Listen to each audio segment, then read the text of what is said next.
La COP27 en Égypte se poursuit à Sharm el-Cheikh et pour en parler, nous sommes en direct avec Raja Chafil, présidente du 4C Maroc, le centre de compétences des changements climatiques. Bonjour et merci d'avoir accepté notre invitation. Bonjour et ravi d'être avec vous.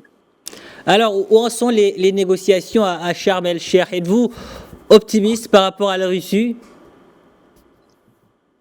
Comme vous le savez, il y a ici à Sharm el-Cheikh des enjeux très importants, notamment pour l'Afrique. L'Afrique est venue ici parler de beaucoup de points importants, comme l'adaptation, bien entendu, le financement de l'action climatique, le financement des pertes et dommages, parce que malheureusement, dans les pays africains, comme dans d'autres pays du monde, ont subi beaucoup de pertes et de dommages dus aux catastrophes climatiques.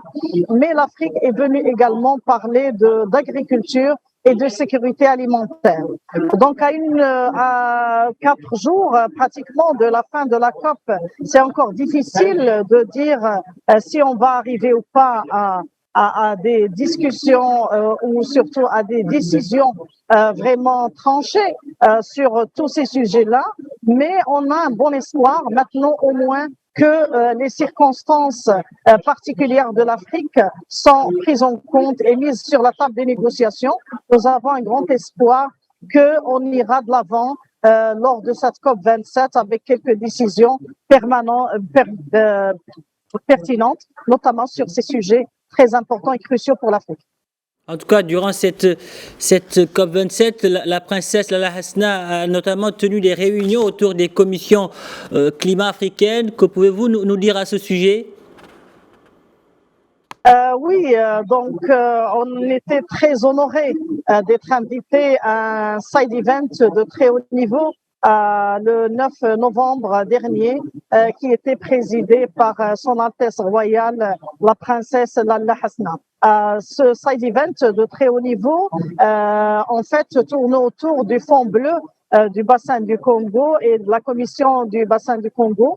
Nous, on est très fiers en tant que centre 4C Maroc d'avoir été mis à la disposition des 3 commissions climat créées à l'initiative de Sa Majesté le Roi, que Dieu l'assiste, à la disposition des 3 commissions climat.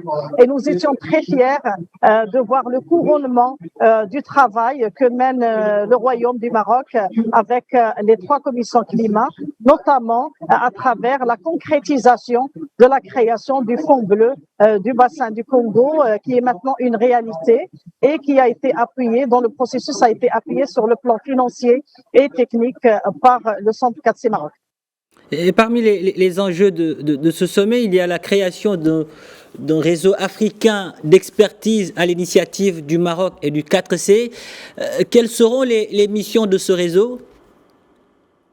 Oui, merci d'en parler parce que pour nous, c'était une activité phare pour le Centre 4C Maroc ici à Sharm el-Cheikh. En fait, vu les besoins de l'Afrique en termes d'expertise et en termes d'appui aux politiques de lutte contre les changements climatiques, le Centre 4C Maroc, qui a une réelle expertise aujourd'hui en termes d'appui aux pays africains, a cru utile d'appeler ses pairs, donc des centres qui lui ressemblent partout en Afrique, pour constituer un réseau. Et donc, nous avons eu 8 centres africains qui ont répondu à notre invitation et qui sont venus et qui font partie maintenant désormais du réseau africain, le premier réseau africain de centres d'expertise en changement climatique, qui a vu le jour ici et qui va être coordonné par le Centre 4C Maroc. Et l'idée, en fait, est d'échanger notre savoir-faire, de travailler ensemble, d'éviter les doublons pour le bien de nos pays africains. Donc, c'est ça, en fait, l'objectif principal derrière la création de ce réseau. Et nous espérons que par la suite, ce réseau très actif pour mener aussi bien des analyses politiques et des réflexions communes sur des sujets phares pour le continent africain, que pour travailler ensemble sur des actions d'appui et de renforcement des compétences de tous les acteurs concernés sur notre continent. De la participation de la société civile et de la jeunesse à cette COP?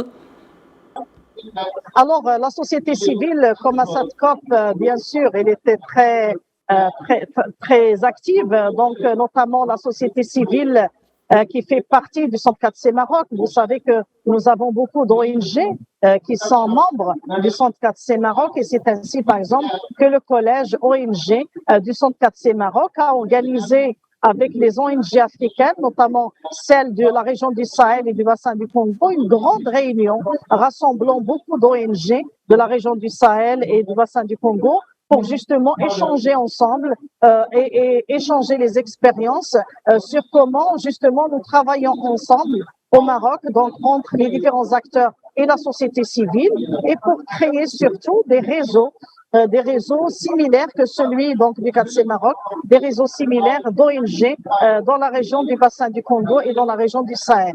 Alors pour la jeunesse, bien sûr, on le sait, donc la jeunesse depuis plusieurs années déjà joue un rôle très important donc dans ces négociations en donnant leur avis, mais également en poussant les décideurs donc à prendre des décisions. En ce qui nous concerne, comme Centre 4C Maroc, nous sommes très fiers d'avoir lancé il y a plus de 2 ans déjà, avec l'appui du PNUD, une formation massive, une sorte d'académie du climat africaine, dans le cadre de laquelle nous formons près de 300 jeunes filles et garçons africains, une formation de haut niveau en changement climatique. Alors nous sommes très fiers aujourd'hui de dire que le 4C Maroc a formé plus de 1200 jeunes africaines et africains, avec 54% de filles, parce que c'était voulu, étant donné qu'il n'y a pas beaucoup de femmes expertes en Afrique en changement climatique. Donc, nous avons privilégié des filles dans ces formations. Et donc, nous rencontrons tous les jours ces jeunes formés par le 4C Maroc qui sont maintenant dans leur délégation et nous en sommes très fiers. Nous organisons également une très grande rencontre jeudi prochain avec ces jeunes qui sont ici, aussi bien ceux qui ont suivi la formation du 4C Maroc que d'autres jeunes marocains et africains pour un passage de relais et pour travailler avec eux pour améliorer justement leur contribution à ces négociations internationales. Raja Chafil, merci. Merci d'avoir répondu à nos questions. Je rappelle que vous êtes la présidente du 4C Maroc, le centre de compétences des changements climatiques. Merci. Merci beaucoup. Merci. Au revoir.